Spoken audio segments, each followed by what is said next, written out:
बिहार विधानसभा चुनाव में लोक जनशक्ति पार्टी ने बिहार में एनडीए में रहते हुए ही जेडीयू के खिलाफ चुनाव लड़ने का ऐलान कर दिया है। हालांकि बीजेपी के प्रत्याशियों को एलजेपी का समर्थन रहेगा। ऐसे में इस बार एनडीए और गठबंधन के बीच ही मुकाबला नहीं होगा, बल्कि एनडीए के अंदर भी महामुकाबला होगा, जिसमें बीजेपी को क्या हासिल होगा, सबकी नजर इस पर टिकी हुई है। एनडीए के नेताओं के एक वर्ग का कहना है कि नीतीश कुमार को महीनों तक निशाने पर बनाए रखने का चिराग पासवान का कदम बीजेपी के शीर्ष नेतृत्व के मौन समर्थन के बिना संभव नहीं था। जेडीयू के खिलाफ एलजेपी के लड़ने से बिहार की आधी से ज्यादा सीटों पर एनडीए में उलझने होंगी, जिससे वोट का बंटवारा होने की संभावना भी है। इससे महागठबंधन के हौसले बुलंद हो गए हैं और एनडीए के दरार में अपना चुनावी फायदा होता नजर आ रहा है। एलजेपी और जेडीयू दोनों ये कहते आ रहे थे कि उनका गठबंधन बीजेपी से है।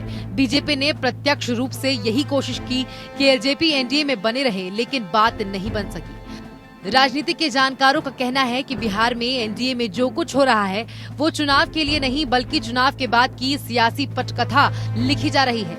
एलजेपी के अलग से चुनाव लड़ने से निश्चित तौर पर जेडीयू को नुकसान होगा, जबकि बीजेपी को चुनाव में सीधे तौर पर कोई नुकसान नहीं होगा। एलजेपी के पास दलितों के एक तबके का अच्छा खासा वोट है, जो जेडीयू के खिलाफ वोट कर सकता है। हो सकता है कि चुनाव में जेडीयू की स्थिति कमजोर हो जाए। वहीं बीजेपी बिहार में मजबूत बनकर उभरेगी तो चुनाव के बाद नीतीश कुमार ज्यादा बार्गेनिंग की पोजीशन में नहीं होंगे।